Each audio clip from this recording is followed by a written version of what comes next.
Hello students, good morning. As we are discussing about layout of a business letter, we have seen the last topics which is about the date, and we have seen that there are two types of method, American method and British method. Then now we are discussing about the inside address. तो letter में date के बाद जो next आता है वो क्या होता है, इनसाइड एड्रेस. और इनसाइड एड्रेस में क्या मेंशन करते हैं, तो जिसे हम लेटर भेजना चाहते हैं उसके रिगार्डिंग हम उसका एड्रेस, उसकी पोजीशन, नेम, वो सब हम इनसाइड एड्रेस में इंक्लूड करते हैं. तो चलो देखते हैं inside address. Inside address in this part the address of a receiver of the letter is written. It is written besides the left margin, leaving one side after the date. For this address, 2. The order of specific to general detail is to be followed and punctuation marks are used accordingly.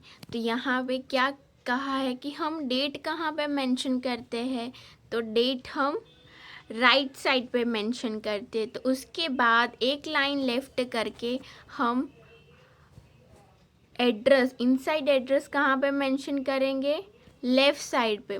तो left side पे हम क्या include करेंगे, inside address. और inside address में कैसे हम mention करेंगे, तो एक स्पेसिफिक डिटेल्स हम जनरल तक जाएंगे. तो स्पेसिफिक उसका नेम, देन उसका एड्रेस में जो भी स्पेसिफिक पॉइंट होगा वो पहले मेंशन करेंगे, और उसके बाद जनरल डिटेल मतलब सिटी और उसका पिन कोड लास्ट में आएगा. तो ये हुई उसका ऑर्डर. और ऑर्डर यूज़ करते टाइम भी हमें कॉमा और ये सारे पंक्चुएशन को भी ध्यान में रखना है. तो ये हुआ हमारा inside address. When the letter is addressed to a person, his or her name and if need be, his or her designation is also mentioned. मतलब कि ये लेटर इफ़ किसी पर्सन को मेंशन, इफ़ किसी पर्सन को, specific person को send किया गया है, तो उसके साथ उसका नेम, उसकी डेजिग्नेशन, कि उसकी पोजीशन क्या है, वो सब भी मेंशन करना. तो वो कैसे हम लिखेंगे वो बाद में डिस्कस करते हैं. When a name is mentioned as part of our inside address, then prefix used for respect must be mentioned. तो जब नेम यूज़ होता है तो उसके साथ प्रीफिक्स और सफिक्स तो सबको पता होगा कि प्रीफिक्स मतलब नेम के आगे जो हम मेंशन करते हैं, जो भी रिस्पेक्ट के लिए और जो भी कुछ मेंशन करते हैं उसे हम प्रीफिक्स बोलते हैं. लाइक डॉक्टर लगाते हैं तो वो उसकी पोजीशन शो करता है, प्रोफेसर लगाते हैं तो वो प्रीफिक्स होता है. तो वो प्रीफिक्स कैसे यूज़ होगा वो अब हम देखते हैं. हम फर्स्ट प्रीफिक्स देखते हैं मिस्टर. तो मिस्टर कब यूज़ होता है और उसका शॉर्ट फॉर्म क्या होता है, एम, आर और डॉट. तो ये उसका शॉर्ट फॉर्म है, उसे क्या फुल फॉर्म बोला जाता है, मिस्टर. वो कब यूज़ होता है, the short form of mister is use before name of a gentleman. मतलब मैन के बिफोर ये प्रीफिक्स यूज़ होता है जब आप कोई मैसेज सेंड कर रहे हो और वो किसी जेंटलमैन को रिप्रेजेंट कर रहा है. तो वहाँ पे आप क्या मेंशन करोगे, वहाँ पे नेम के बिफोर आप ये प्रीफिक्स यूज़ कर सकते हो. उसके बाद क्या आता है, ये एक एग्जांपल दिया गया है कि जेके मेहरा. तो मिस्टर जेके मेहरा, तो ये एक एग्जांपल है कि यहाँ पे आप जेके मेहरा को मैसेज सेंड कर रहे हो तो उसके आगे आपने मिस्टर प्रीफिक्स लगाया. देन नेक्स्ट है when the name of a lady is referred to and if lady is married. Okay तो यहाँ पे हमने डिस्कस किया कि हम किसी जेंटलमैन को मैसेज सेंड करें. अब नेक्स्ट जो ऑप्शन है ये है हमारे पास कि यहाँ पे हम किसी लेडी को मैसेज सेंड करें, कम्युनिकेशन करें उसके साथ. तो वहाँ पे हम अगर वो मैरिड होगी, वो मैरिड वुमेन है, तो वहाँ पे हम MRS डॉट यूज़ करते हैं. तो वो क्या रिप्रेजेंट करता है, मिस्ट्रेस, मतलब वो मैरिड वुमेन है ऐसा हम रिप्रेजेंट करते हैं. उसके नेम के आगे ये प्रीफिक्स लगाते हैं. And if the lady is unmarried then we use miss. तो लेडी अनमैरिड होगी तो हम मिस यूज़ करेंगे, एंड अगर वो मैरिड होगी तो मिस्ट्रेस यूज़ करेंगे और वो भी शॉर्ट फॉर्म में यूज़ करेंगे. तो ये हुई वुमेन की डिटेल। अब नेक्स्ट है when there is no idea about the marital status of the lady or if she does not want to disclose it। तो मतलब ऐसी कोई सिचुएशन हो जहाँ पे हमें ये नहीं पता कि उसका मैरिटल स्टेटस क्या है, वो वुमेन मैरिड है या अनमैरिड है, तो उस टाइम पे हम क्या यूज़ करेंगे, एम एस ओनली यूज़ करेंगे जब आपको पता नहीं हो उसके मैरिटल स्टेटस के बारे में। और एम एस का मतलब क्या होता है, मिस बोला जाता है उसे, उसका प्रोनाउंसिएशन ऐसे होता है। तो नेम के आगे ये प्रीफिक्स लगता है। तो फिर से देख लेते हैं, जब मैरिड वुमेन हो तब मिस्ट्रेस यूज़ करते हैं MRS, देन अगर वो अनमैरिड हो तो हम मिस यूज़ करते हैं, और अगर वो कोई डिस्क्लोज़ नहीं करना चाहती और हमें कोई डिटेल नहीं पता है उसके बारे में तो हम मिस यूज़ करेंगे MS। तो ये हुई detail about the women. The next है in old days in England, the word sewing on esquire। Okay, तो ये एस्क्वायर होता क्या है, तो नेम के आगे, नेम के पीछे और आगे जब एस्क्वायर वर्ड यूज़ होता है तो वो सोशल पोजीशन शो करता है, मतलब आपके सोसाइटी में पोजीशन बहुत हायर है, ये सोशल पोजीशन के लिए है। In short form it was refer to as ESQ dot. Short form में कैसे यूज़ होता है, ESQ dot, it is written after the full name. तो यहाँ पे ये सफिक्स होता है, नेम के पीछे लगता है इसलिए इसे सफिक्स बोला जाता है। और एग्जांपल दिया है आयुर्वी वैद्य एस्क्वायर, बोला उसका प्रोनाउंसिएशन एस्क्वायर होता है और हम उसे रिटन शॉर्ट फॉर्म में करते हैं। Some people opt to mention that degree along with their names, it is preferred not to use esquire and degree both together. मतलब कि आप अपनी सोशल पोजीशन भी शो कर रहे हो और उसके साथ साथ अपनी जो डिग्री है वो भी शो कर रहे हो, तो इट इज़ नॉट प्रेफरेबल, ये प्रेफरेबल नहीं है, both are mention together. But कभी कभी वो इनएविटेबल हो जाता है तो आप उसे यूज़ भी कर सकते हो। तो और वो कैसे लिखा जाता है जब बोथ यूज़ करते हो, तो यहाँ पे एग्जांपल है आरवी वैद्य एस्क्वायर PhD। आरवी वैद्य एस्क्वायर, हमने ये उसकी सोशल पोजीशन शो की और उसके बाद उसकी PhD भी वहाँ पे मेंशन की, मतलब कि उसकी डिग्री भी वहाँ पे मेंशन की है। Some people prefer to mention that degree designation और title concern upon them, this can be listed as doctor, professor, sir, Padmashri, captain, colonel and so on. तो मतलब जो उसकी पोजीशन भी है, कोई पीपल्स ऐसे यूज़ भी करते हैं अपने नेम के साथ, जब भी साइन करो तो डॉक्टर यूज़ ही करते हैं, प्रोफेसर यूज़ ही करते हैं। तो अगर ऐसी सिचुएशन है तो आप लेटर लिख रहे हो तो वहाँ पे भी आपको मेंशन करना चाहिए। तो उसके ये एग्जांपल्स है, they will be mention before the full name as. तो ये जो सारी पोजीशन होगी वो नेम के पहले मेंशन की जाएगी। फर्स्ट है डॉक्टर ऊर्जास्वा ध्रुव, तो यहाँ पे वो डॉक्टर ऐसा शो किया गया है। Sir Ravindra Jadeja, professor Nilay met, तो ये ऐसे रिटर्न डाउन होते हैं। Okay, then next, when designation along with the title is referred to, it should be written like this। तो डेजिग्नेशन के साथ साथ उसका टाइटल भी अगर इफ़ शो किया जाए तो टाइटल हमने यहाँ पे उसकी डेजिग्नेशन और टाइटल दोनों शो करना है हमें। तो यहाँ पे फर्स्ट एग्जांपल क्या है, प्रिंसिपल ब्रैकेट में डॉक्टर ऋषभ पंड्या। तो designation and title both are used here। In case of ladies it should be written as doctor and S, यहाँ पे SMT यूज़ हुआ है। तो what is SMT? SMT stands for Shrimati. हम ये संस्कृत यूज़ हो रहा है, संस्कृत वर्ड है, तो ये श्रीमती रिप्रेजेंट करता है। आप MS भी लिख सकते हो, मिस भी लिख सकते हो, मिस्ट्रेस भी लिख सकते हो। डॉक्टर श्रीमती नंदना भार्गव, प्रोफेसर, तो डेजिग्नेशन भी शो हो रही है यहाँ पे। देन जेंडर वाइज भी हमें पता चल रहा है कि लेडीज़ के लिए यूज़ हुआ है। देन टाइटल भी यूज़ हो रहा है. Okay, then next, with the title of a फीम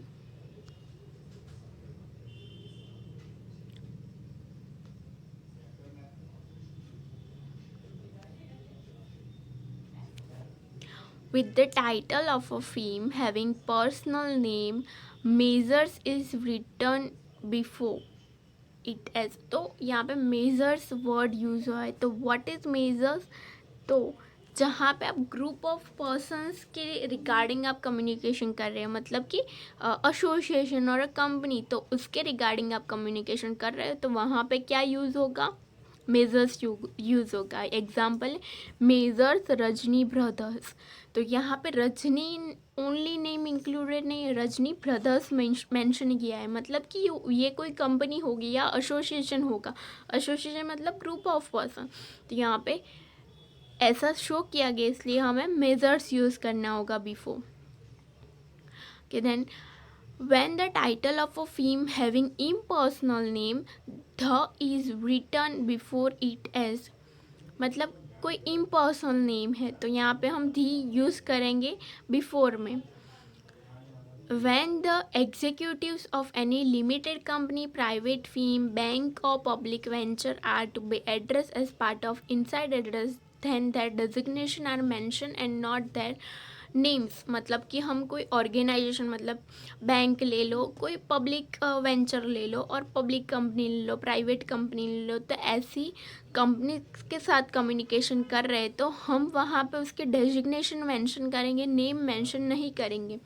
कोई मैनेजर के साथ कम्युनिकेशन कर रहे हैं तो ओनली मैनेजर मेंशन करेंगे, हम उसका नेम वहाँ पे मेंशन नहीं करेंगे. यहाँ पे एग्जांपल भी दिए हुए, द सेक्रेटरी जाइकोर ग्रुप ऑफ इंडस्ट्रीज अहमदाबाद. यहाँ पे हम जिस इंडस्ट्री से कम्युनिकेशन कर रहे हैं तो वहाँ पे हमने उसकी सेक्रेटरी के साथ कम्युनिकेशन किया है, तो वहाँ पे ओनली उसकी पोजीशन शो हो रही है, नेम मेंशन नहीं हो रहा है. Then next, the manager State Bank of India Navrangpura Ahmedabad. तो स्टेट बैंक ऑफ इंडिया के मैनेजर्स के साथ कम्युनिकेशन कर रहे हैं. Okay students, so now our next part is salutation. So हम किसी से भी मिलते हैं तो पहले ग्रीट करते हैं, that hi, hello, how are you. तो हम हमारी कम्युनिकेशन ग्रीटिंग से स्टार्ट करते हैं. तो वैसे ही हमें लेटर में यूज़ करना है कि लेटर को हमें उसका मेन पार्ट स्टार्ट करने से पहले जिसे हम सेंड कर रहे हैं उसे ग्रीट करना होता है. तो उसे हम ग्रीटिंग जो डिफरेंट वे में होती है उसे हम सैल्यूटेशन बोलते हैं. The salutation after the inside address beside the left margin, leaving one line, the word of respect showing readiness for communication written for the receiver of the letter are called salutation. तो यहाँ पे salutation की definition दी है और उसकी position mention की है कि वो left margin में use होता है और वो एक रिस्पेक्ट शो करता है और इससे हम हमारे लेटर की स्टार्टिंग करते हैं. तो सैल्यूटेशन में हम क्या क्या यूज़ करते हैं वो देखते हैं. As per general tradition we greet one another in beginning of any interaction like hello, how are you, how do you do and so on. In fact, the important part of the letter now begins. Therefore, it would be appropriate to greet the receiver of the letter. The situation can be like dear sir, dear madam, dear Mr. Shuri, dear Mr. Thakar. तो यहाँ पे हमने ये जो dear सा और madam use किया है तो वो एक हमारे कम्युनिकेशन का स्टार्टिंग पॉइंट है. It should be remembered at this stage that if the name of the person is mentioned as part of inside address, then the salutation after dear, that name should be mentioned. If some name is not mentioned but designation is mentioned, then the salutation be sir and madam. तो यहाँ पे हमें ये कैसे use करना है वो suggest किया है कि हम इनसाइड एड्रेस में किसी पर्सन का नाम मेंशन कर रहे हैं, उसका नेम मेंशन कर रहे हैं वहाँ पे इनसाइड एड्रेस पे, तो हमें यहाँ सैल्यूटेशन में डियर के बाद वो नेम यूज़ करना है जो नेम हमने पहले इनसाइड एड्रेस में यूज़ किया था.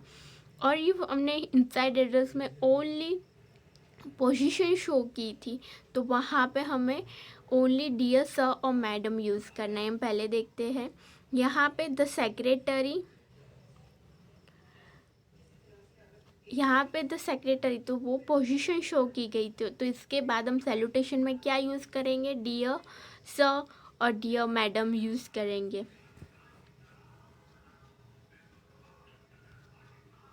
When the letter is addressed to some group, the salutation will be gentlemen. As per the British method, the punctuation mark, comma is placed after salutation, whereas as per American method, the punctuation mark, colon is placed. तो यहाँ पे जो हमें date की दो method थी, ऐसे ही वो पंक्चुएशन के लिए भी दो स्टाइल दी गई है कि आप ब्रिटिश मेथड यूज़ करें तो आपको कॉमा यूज़ करना है, और अमेरिकन मेथड यूज़ करना चाहते हो तो आपको कॉलन यूज़ करना है।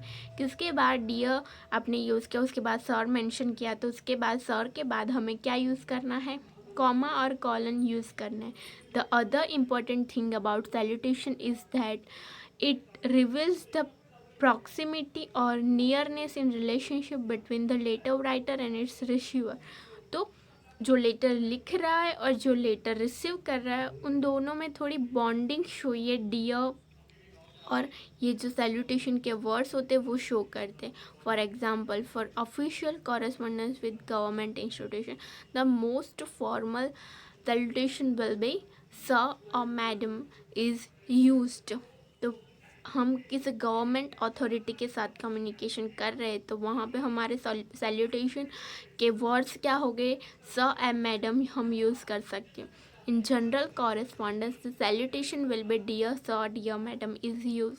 तो जनरल कॉरेस्पॉन्डेंस आप अपने फ्रेंड के साथ कम्युनिकेशन कर रहे हो, बिजनेसेस है तो वो किसी अपने सप्लायर मैन्युफैक्चरर से के साथ कम्युनिकेशन कर रहा है तो वहाँ पे वो डियर सर मैडम यूज़ कर सकता है। बट अगर आप कोई गवर्नमेंट लीगल अथॉरिटी के साथ कम्युनिकेशन कर रहे हो तो वहाँ पे आपको रिलेशन की बॉन्डिंग दिखाना नहीं है, तो वहाँ पे आप डियर सर मैम यूज़ नहीं कर सकते।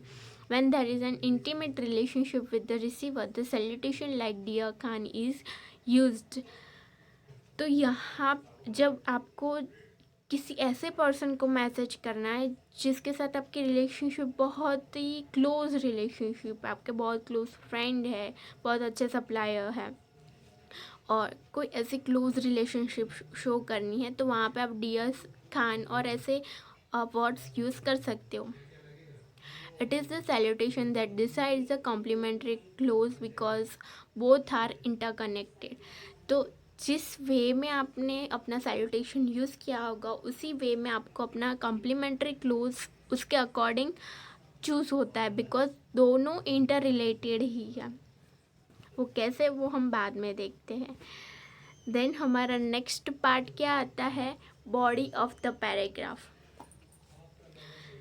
तो ये हमारा मेन पार्ट होता है। आगे सारे हमने पार्ट्स जो डिस्कस किए वो भी इम्पॉर्टेंट है लेटर के लिए, बट हमारा मेन पार्ट है the body of the paragraph, जिसमें हम हमारा कम्युनिकेशन के लिए जो रीज़न है वो मेंशन करते हैं और उसको डिटेलिंग भी करते हैं, और वहाँ पे हम वो जो मैसेज सेंड करना चाहते हैं वो भी हमें एक वे में एक फॉर्मेट में भेजना होता है। आपको ऐसा नहीं है कि एक ही पैराग्राफ में आपने अपनी पूरी मैसेज की पूरी कम्युनिकेशन की डिटेल वहाँ पे मेंशन कर दी। आपको यहाँ पे मैसेज भेजने के लिए 3 पैराग्राफ यूज़ करने होते हैं। फर्स्ट पैराग्राफ में आपको जनरल डिटेल डिस्कस करनी होती है, देन सेकेंड पैराग्राफ में जिसको हम मेन पैराग्राफ बोलते हैं उस पैराग्राफ में हमें हमारे कम्युनिकेशन का जो मेन पार्ट है उसे डिस्कस करना है, और लास्ट में हमें थैंकिंग बिहेवियर शो करना है। ओके, तो हम one by one every part discuss करते हैं। The body of the letter which is the theme written immediately after the salutation.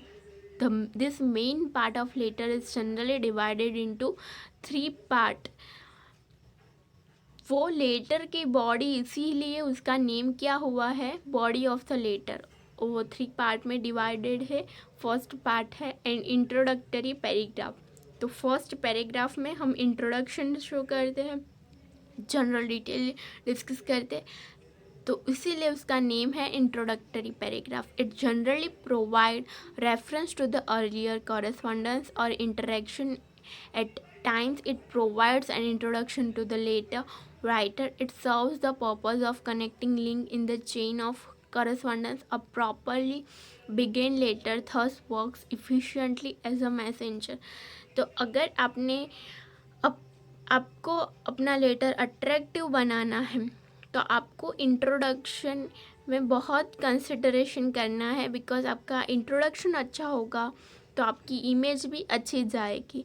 तो इंट्रोडक्शन अच्छा लिखना होता है. और इंट्रोडक्शन में आता क्या है, तो आपने इससे पहले जो कॉरेस्पॉन्डेंस जो कम्युनिकेशन की होगी तो उसकी जनरल डिटेल्स आएगी.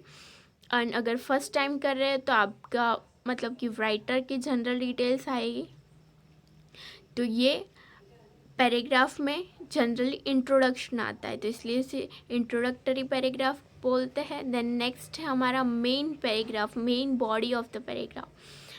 This second paragraph is the essence of the letter. Here the theme of the letter is discussed methodically and in detail by selecting proper sentence pattern and clear selection of words. An attempt is made to justify the purpose for which the letter is drafted.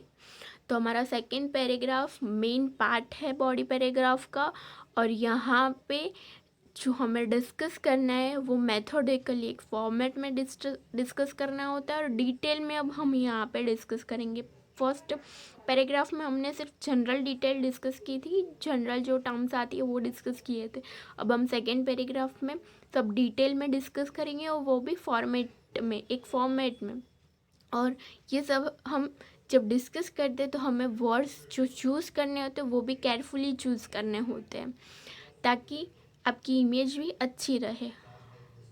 If the sole purpose of drafting the letter is to convey complete and detailed information, then here it is presented in more than one paragraphs or with bullets or even in tabular form where it is arranged appropriately. अगर आपका communication एक detail में, बहुत detail में communication है तो आप इस पैराग्राफ में क्या क्या और यूज़ कर सकते हो. तो आप बुलेट भी यूज़ कर सकते हो जहाँ पे आपको मोर इन्फॉर्मेशन देनी है, तो बुलेट वाइज पे आप अपनी इन्फॉर्मेशन प्रोवाइड कर सकते हो. देन आप टेबुलर फॉर्म में, मतलब टेबल ड्रॉ करके भी अपने डेटा शो कर सकते हो. तो एक प्रिसाइज मैनर में आपको ये कम्युनिकेशन करनी होती है. An attempt is made here to impart information in a precise manner so that the reader gets it equally well and his interest is maintained. तो क्या होता है कि आप ऐसे अपनी डिटेल शो करोगे, इन्फॉर्मेशन रिप्रेजेंट करोगे, तो जो रीडर होगा उससे वो कनेक्टेड रहेगा आपके साथ, और उससे भी वो इन्फॉर्मेशन के लिए इंटरेस्ट आएगा. तो आप यहाँ पे रीडर का अटेंशन शिफ्ट कर सकते हो by representing this way. Then हमारा लास्ट जो पैराग्राफ होता है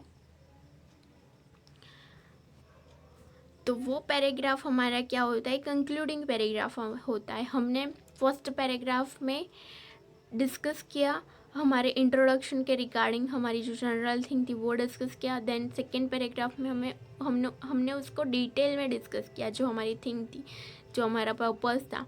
देन हम लास्ट में उसे कंक्लूड करेंगे.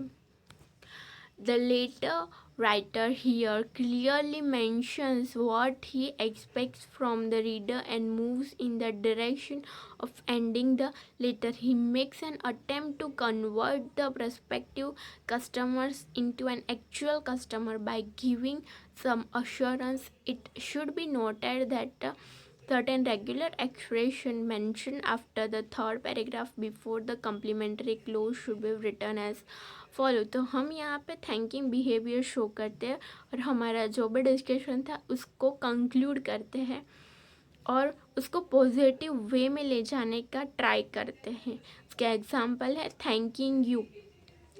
तो ये इनकरेक्ट एक्सप्रेशन है, उसके बिहाफ में हम थैंक यू यूज़ कर सकते हैं. एक पॉजिटिव है और थैंकिंग यू प्रॉपर वर्ड्स का यूज़ नहीं हुआ है.